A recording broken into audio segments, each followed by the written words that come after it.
దేశంలోనే అత్యంత పురాతనమైన కాంగ్రెస్ పార్టీలో ఇప్పుడు సరికొత్త పవర్ సెంటర్ స్పష్టంగా కనిపిస్తోంది. రాహుల్ గాంధీ మాత్రమే ఏకైక దిక్చూసి అనుకుంటే పొరపాటే. తెర వెనుక ఉంటూ అత్యంత క్లిష్టమైన సమయాల్లో కాంగ్రెస్ హైకమాండ్కు దిశానిర్దేశం చేస్తూ వ్యూహాత్మక నిర్ణయాలతో చెక్ పెడుతున్నారు ప్రియాంక గాంధీ వాద్రా. కేరళ నుంచి కర్ణాటక వరకు కాంగ్రెస్ తీసుకున్న సంచలన నిర్ణయాల వెనుక ప్రియాంక మార్క్, ఆమె దూరదృష్టి, తెగింపు స్పష్టంగా కనిపిస్తున్నాయి. కేవలం ప్రచారానికే పరిమితం కాకుండా పార్టీ అంతర్గత సంక్షోభాలను పరిష్కరించడంలో, ముఖ్యమంత్రుల ఎంపికలో తనదైన రాజకీయ చిత్రత ప్రదర్శిస్తున్నారు ప్రియాంక వాద్రా. మెజారిటీల కంటే స్థానిక సమీకరణాలు, భవిష్యత్తు అవసరాలే ముఖ్యమని నిరూపిస్తున్నారు. కేరళ రాజకీయాల్లో గ్రూపు తగాదాలను పక్కన పెట్టి లీడర్షిప్ను మార్చడం వెనుక ప్రియాంక వాద్రా వ్యూహం స్పష్టంగా పనిచేసింది. నిజానికి రాహుల్ గాంధీకి అత్యంత సన్నిహితుడైన కేసీ వేణుగోపాల్ను కేరళం సీఎం చేయాలని హైకమాండ్లోని ఒక వర్గం గట్టిగా ప్రయత్నించింది. కానీ ప్రియాంక మాత్రం కేవలం మెజారిటీ ఎమ్మెల్యేల అభిప్రాయాలకే పరిమితం కాలేదు. క్షేత్రస్థాయిలో సామాజిక సమీకరణాలు, మిత్రపక్షమైన ఐయుఎంఎల్ అభిప్రాయాలు, స్థానిక నేతల అవసరాలను పరిగణలోకి తీసుకున్నారు. భవిష్యత్తులో పార్టీని గట్టెక్కించగల నేత వీడి సతీశన్ మాత్రమేనని నమ్మి రాహుల్ ఆలోచనలను పక్కన పెట్టి మరీ సతీశన్ వైపు మొగ్గు చూపారు. కేరళ కాంగ్రెస్లో కనిపిస్తున్న దూకుడుకు ప్రియాంక నిర్ణయమే పునాది. ఇక కర్ణాటక విషయానికొస్తే ఓబీసీల్లో తిరుగులేని మాస్ లీడర్ అయిన సిద్ధరామయ్యను పక్కన పెట్టడం అంత సామాన్యమైన విషయం కాదు.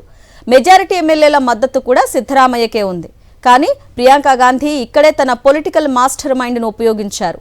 రాబోయే రోజుల్లో కర్ణాటకలో అత్యంత బలమైన ఒక్కలిగ సామాజిక వర్గం బీజేపీ వైపు వెళ్లకుండా అడ్డుకోవాలంటే ట్రబుల్ షూటర్ డీకే శివకుమార్కు పగ్గాలు ఇవ్వడమే సరైన మార్గమని భావిస్తున్నారు. సిద్ధరామయ్య వైపు మొగ్గు చూపిన రాహుల్ గాంధీపై గట్టిగా ఒత్తిడి తెచ్చి స్థానిక సామాజిక సమీకరణాలు, డీకే శివకుమార్ చేసిన కష్టాన్ని గుర్తు చేస్తూ డీకే శివకుమార్కు సీఎం పదవి దక్కడం కోసం ప్రియాంక దూరదృష్టి, తెగింపు స్పష్టంగా కనిపిస్తున్నాయి.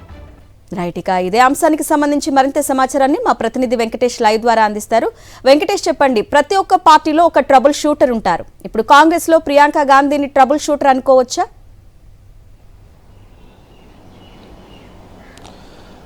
కేరళ, కర్ణాటకలో రాజకీయంగా కాంగ్రెస్ పార్టీకి ఎదురవుతున్నటువంటి సవాళ్లను అధిగమించడంలో ప్రియాంక గాంధీ కీలక పాత్ర పోషించారు.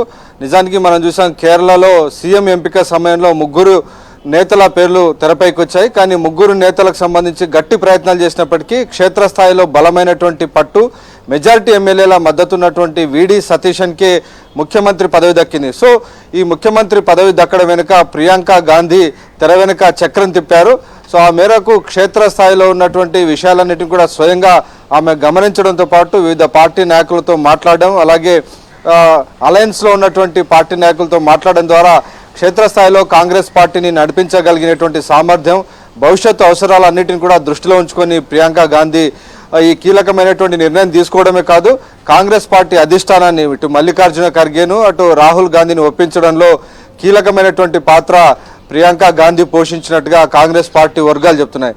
అలాగే ఇటు కర్ణాటక విషయంలో కూడా ఇటు పవర్ షేరింగ్ విషయంలో నిజానికి ఎన్నికల సమయంలో ఘన విజయం సాధించిన సమయంలోనే కర్ణాటక పీసీసీ అధ్యక్షుడిగా ఉన్నటువంటి డీకే శివకుమార్కు ముఖ్యమంత్రి పదవి ఇస్తారనేటువంటి చర్చ జరిగింది. కానీ అప్పట్లో సీనియర్గా ఉన్నటువంటి, అలాగే ఓబీసీ లీడర్గా పాపులర్గా ఉన్నటువంటి సిద్ధరామయ్యకి సీఎం పదవి వరించింది. సో 2.5 సంవత్సరాలు ముగిసిన తర్వాత కూడా ముఖ్యమంత్రి పదవి వదులుకోవడానికి సిద్ధరామయ్య సిద్ధంగా లేకపోవడంతో కాంగ్రెస్ పార్టీ కొంతకాలం వేచి చూసింది. సో చివరికి నిన్న జరిగినటువంటి సమావేశంలో ఆయనను ముఖ్యమంత్రి పదవి నుంచి దిగిపోవాలని అధిష్టానం స్పష్టమైనటువంటి ఆదేశాలు ఇచ్చింది. సో దీని వెనుక కూడా ఖచ్చితంగా ప్రియాంక గాంధీ చేసినటువంటి తెర వెనుక ఆమె చక్రం తిప్పారనేటువంటి చర్చ జరుగుతోంది. DK Shivakumar young politician. So ఈయనతో పోలిస్తే, సిద్ధరామయ్యతో పోలిస్తే సిద్ధరామయ్య 2 ఏళ్లలో ఆయన 80 సంవత్సరాలకు చేరుకుంటున్నటువంటి నేపథ్యంలో ఆయన వృద్ధుడు కాబోతున్నాడు. కాబట్టి ఆయన నమ్ముకొని కాంగ్రెస్ పార్టీ ఫర్దర్ పాలిటిక్స్ చేయలేదు. కాబట్టి యువ నాయకుడు అనేటువంటి శివకుమార్కు ముఖ్యమంత్రి పగ్గాలిస్తే భవిష్యత్తులో కర్ణాటకలో కాంగ్రెస్ పార్టీ మరింత బలోపేతం అవుతుంది అనేటువంటి విషయాన్ని ప్రియాంక గాంధీ గమనించింది. సో ఆ నేపథ్యంలోనే ప్రియాంక గాంధీ ఇటు సోనియా గాంధీ కూడా విషయాన్ని చెప్పి ఇద్దరు కూడా రాహుల్ గాంధీని మల్లికార్జున ఖర్గేను ఒప్పించి సిద్ధరామయ్య నుంచి స్థానంలో డీకే శివకుమార్కు ముఖ్యమంత్రి పగ్గాల అప్పగించడంలో ప్రియాంక గాంధీ తెర వెనుక చక్రం తిప్పారు. సో మొత్తానికి పవర్ సెంటర్గా ప్రియాంక గాంధీ కాంగ్రెస్ పార్టీలో ఎదుగుతున్నారు. సో తన నానమ్మ ఇందిరాగాంధీ తరహాలోనే ముఖ కవలికలు ఉన్నటువంటి ప్రియాంక గాంధీ కేవలం ఆహారంలోనే కాకుండా నిర్ణయాల్లో కూడా చాలా పవర్ఫుల్గా నిర్ణయాలు తీసుకుంటూ కాంగ్రెస్ పార్టీని చక్కబెడుతున్నారని ఆ పార్టీ వర్గాలు కూడా అభిప్రాయపడుతున్నాయి. Okay Venkatesh, thank you.